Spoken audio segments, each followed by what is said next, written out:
Boruto chapter 54 is already out. So if you haven't read the chapter, please go read the chapter and then you can come back to this video.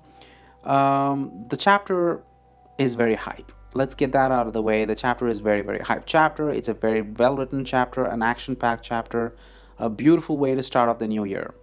Now, I did make a couple of prediction videos just a couple of days ago discussing things that could happen in chapter 54. And I'm so happy to say that a lot of my predictions didn't come true.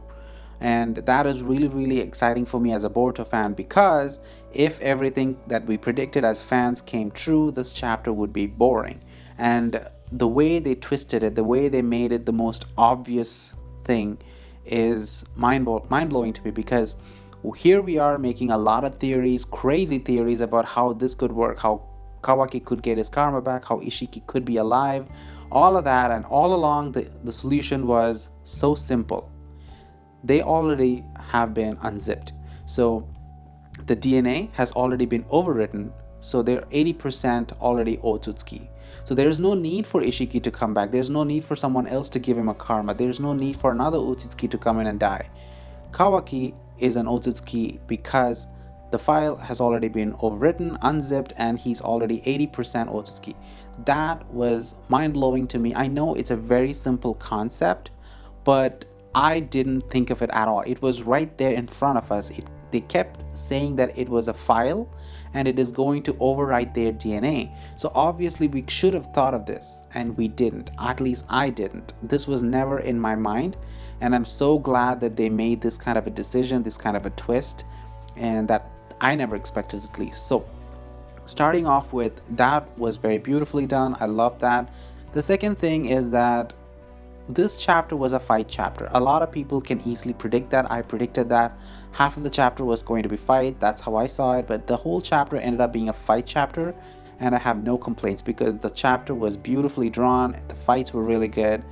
The only thing that I didn't expect was I didn't expect the fight between Kawaki and Boruto to happen right now.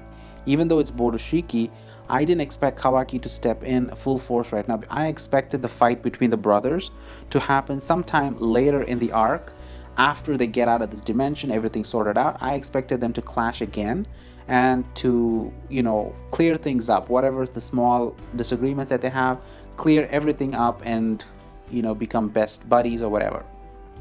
But in this chapter, we had a fight between the master and disciple and the brothers. So they combined all of that into one chapter and it did really well. They ended up doing a really good job.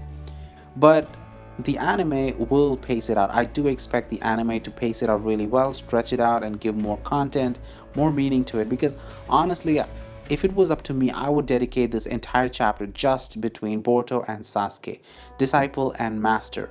They already set up this fight between Sasuke and Borushiki even before they came into this dimension. Sasuke promised Boruto that he will, as the master, as the teacher, he will take responsibility for Boruto and kill him if he has to.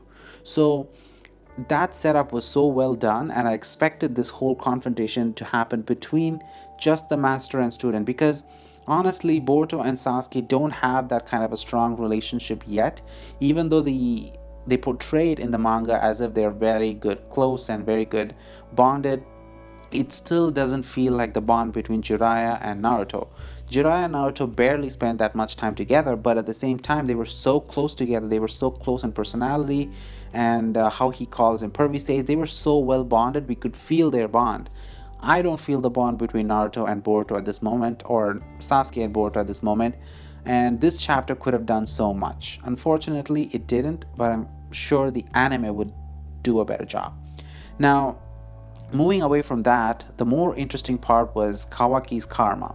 We had a lot of theories about Kawaki's karma. I was going on and on about Amado probably giving the karma artificially, Ishiki probably shrinking himself and going into the year and doing the whole Jigen thing again, or Ishiki coming back with a backup karma that he probably gave to Code, or Kaguya probably getting killed and giving the karma that way another Utsutsuki could come. All these crazy theories we had, none of them came true. And the obvious answer was right in front of us that Kawaki is 80% already Otsutsuki. He's already been overwritten. The same thing goes for Boruto. So right now we don't have to worry about Ishiki ever coming back. And that's another thing. Ishiki has officially been confirmed dead. Momoshiki clearly says that Ishiki's spirit is also dead, that there's no way for Ishiki to come back. Even if Kawaki transforms and uses his karma, that karma will never again regenerate into Ishiki because Ishiki's spirit is completely dead. And Momoshiki, whatever he says about this is true because he's able to see people's fate with his Byakugan. So I trust Momoshiki when he says it, and honestly, Ishiki has no place coming back. He was a very good villain. He had his moment in the spotlight. We saw all the things he could do. His dojutsu, his fighting skills were really good. His purpose has been done. And his purpose in this story was all about showing us karma, how the working of karma goes, the threat of the Otsutsuki, why they came to Earth, all the backstory. All of that was perfectly accomplished. And I'm sure the anime is going to expand a lot into Ishiki's character, and we're going to see a lot more of him in the anime.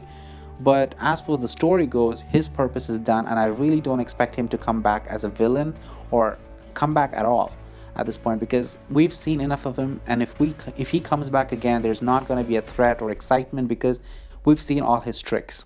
We have a lot more Otsutsuki to look forward to. There's the main family, there's the king and queen.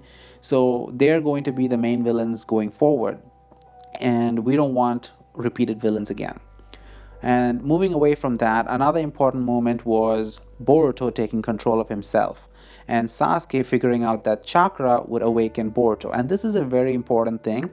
I didn't expect Boroshiki's chapter to be done in this one chapter. I expected his story to happen to continue at least for a few more chapters. We see Boroshiki trying to get control, they have a big fight, they try to escape, they come back, all that good stuff, and finally we deal with Momoshiki once and for all. That's what my expectation was. But the way they dealt with him completely in this chapter was kind of shocking, and I'm a little bit confused at the moment, to be honest. I don't know if Boroshiki is completely gone because Boruto gets his control back and he breaks the horn off and then he comes back to normal. Does breaking the horn mean that Momoshiki is forever gone? His spirit is gone, just like Kawaki. Boruto is no longer a threat. He's no longer a threat to bring Momoshiki back. He's completely normal. He gets control. Does that what it means, or does it mean that it's only temporary? Boroshiki is still in there. Boruto could always be a danger. Momoshiki could come back anytime again if he depletes chakra. Is that what's going on? Because if they cleared that up in this chapter, I would have been more ease. But it seems like Boroshiki could be a thing again. So we'll have to wait and see where that goes. Now, another thing in this chapter was the ending. Before we go to the ending, we also have to address Boroshiki's plan. Now, in the beginning of the chapter, he stabs the Rinnegan, and the whole point of stabbing the Rinnegan was to trap them so that they cannot use this time-space ninjutsu and escape from that dimension. If he had taken advantage of that situation and used his own time-space technique and gotten out of there, he could have avoided all this trouble. Honestly speaking, that would have been the best way to go. He should have escaped after stabbing Sasuke's Rinnegan, because that way he can just go back to Earth and do his own thing, and these guys will be stuck here. They have no way of coming back.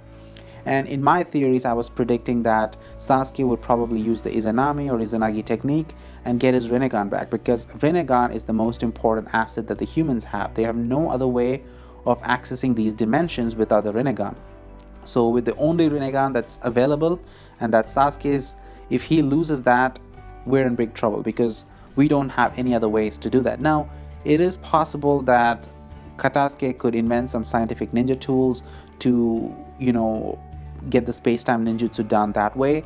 We could get tools that can open up portals and stuff. In fact, I actually do believe that in the future we are going to see that, because if we keep relying on chakra, if we keep relying on Rinnegan, it's going to take a big toll, and we're going to start seeing weapons who can do this stuff. And it's pretty interesting because the humans, or the ninja at this point, they are trying to bridge the gap between themselves and the Otsutsuki, the difference in power.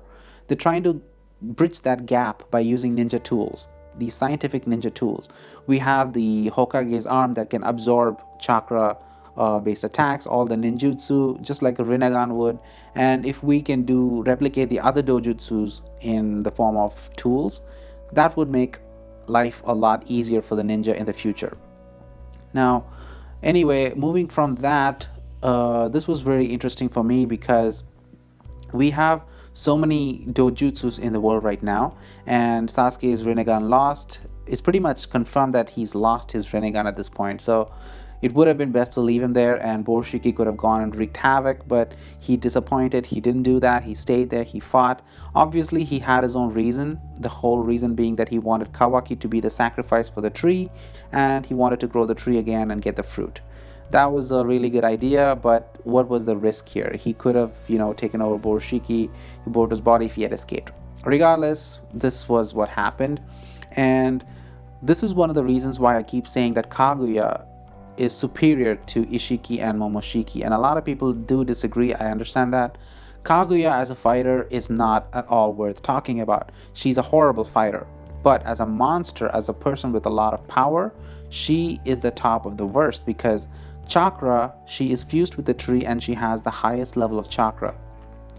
And when it comes to health, she is basically immortal. She cannot be killed. Ishiki and Momoshiki are already killed. Kaguya cannot be killed. She's immortal. She can only be sealed.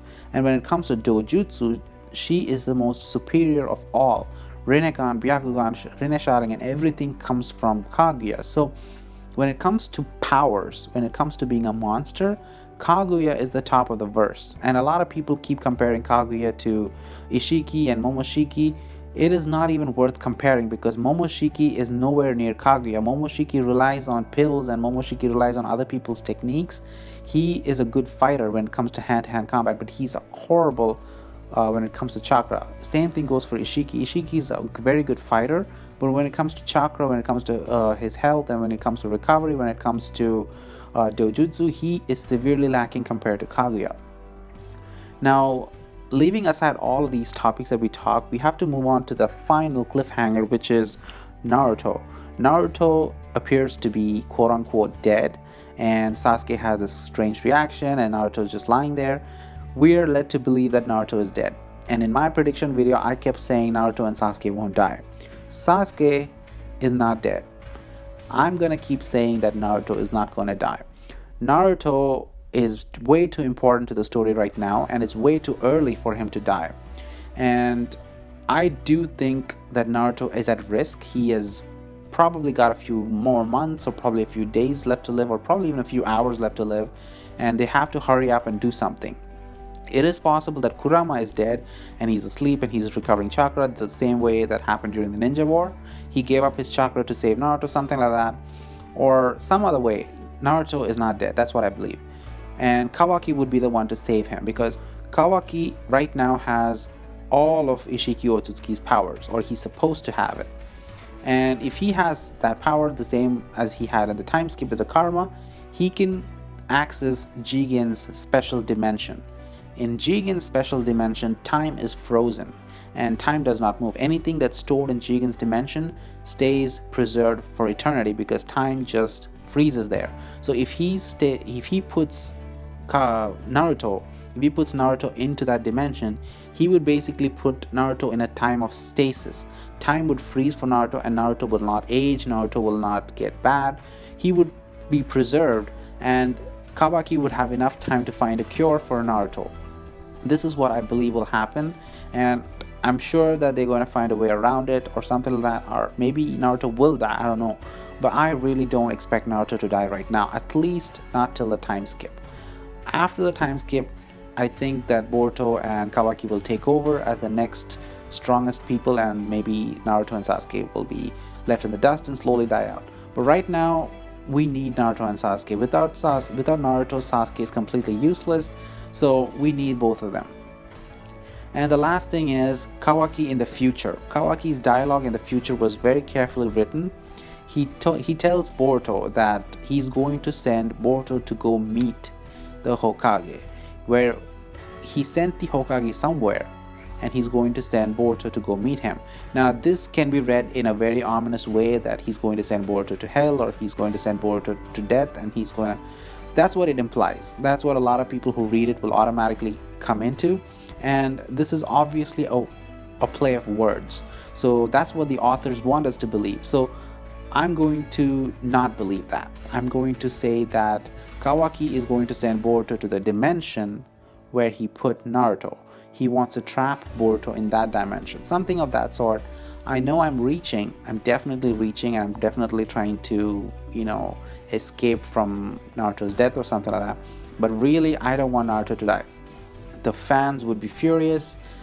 Fans are already furious over this chapter. A lot of people are already upset that Sasuke is getting trashed, he's getting nerfed, and I could only imagine what will happen if Naruto actually died this way. If he died in a very different way, in a different scenario, sacrificing himself for the whole village, something like that, that would be different. But dying like this is not exactly a heroic death for someone like Naruto. At least that's my opinion. Now, this chapter had a lot of things that we can discuss in the future. A lot of theories can come out of this chapter, and I'm hoping to do a lot of theory videos in the future. So please look for that. Anyway, this chapter has been exciting. I love this chapter personally. A lot of information, a lot of fights, a lot of progress. And I'm going to end this video here. Thank you for watching this video. And if you have any comments, please comment below. I'll get to it. And I'll catch you in another video. Bye.